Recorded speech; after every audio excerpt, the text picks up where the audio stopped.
One of my favorite works of art of all time, and the painting that I believe best sums up painting as a whole, is The Art of Painting, or Allegory of Painting, created by the artist Johannes Vermeer sometime between 1665 and 1668. Vermeer is famous for his brilliantly executed simple interior domestic scenes. However, one painting stands out from the rest because of the depth of its symbolism and the layers of clues adding up to a cohesive narrative. This painting, entitled The Art of Painting, reads as a love letter by Vermeer to both the practice of art and the history of painting itself. This painting is pulling back the curtain to reveal the world of the artist in his studio. It is believed to be a self-portrait of Vermeer seated at his easel in his studio, painting a woman, possibly Clio, the muse of history. The symbols that allude to her identity include the laurel on her head and the trumpet and book within her hands. Her identity is not agreed upon by scholars, however, it is thought that she represents art, painting, or history in some way. For me, this work is Vermeer's masterpiece that celebrates two key components of his trade: technical mastery and the knowledge of art that came before him. It is evident how this painting is a testament to Vermeer's skills as an artist. In his painting, he shows off his skills in all different styles of paintings. The figures display his aptitude for naturalistic portraits and poses. The tiles on the floor and the beams of wood across the ceiling reveal a deep understanding of perspective.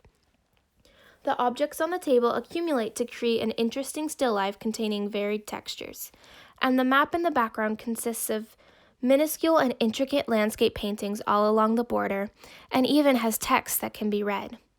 Of Vermeer's body of work, this painting is the most elaborate and the one that best embodies his skills as a painter. I said earlier that this painting is a love letter to painting, and this is why I believe this. It contains every type of painting.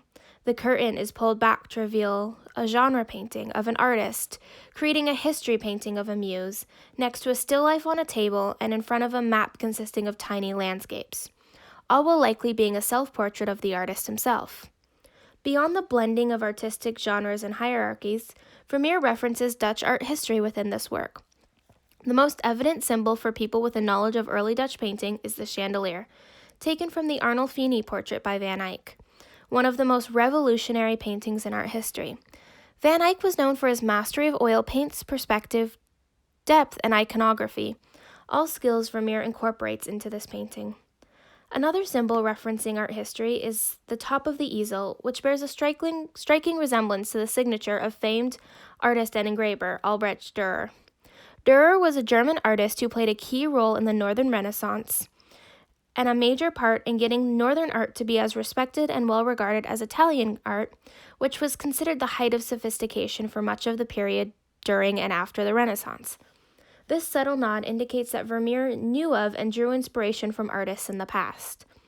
Another homage to the past are the clothes worn by the painter within this work. They are not the contemporary 17th century clothes we would expect Vermeer to depict himself in, but rather 16th century, furthering the connections to history within this painting.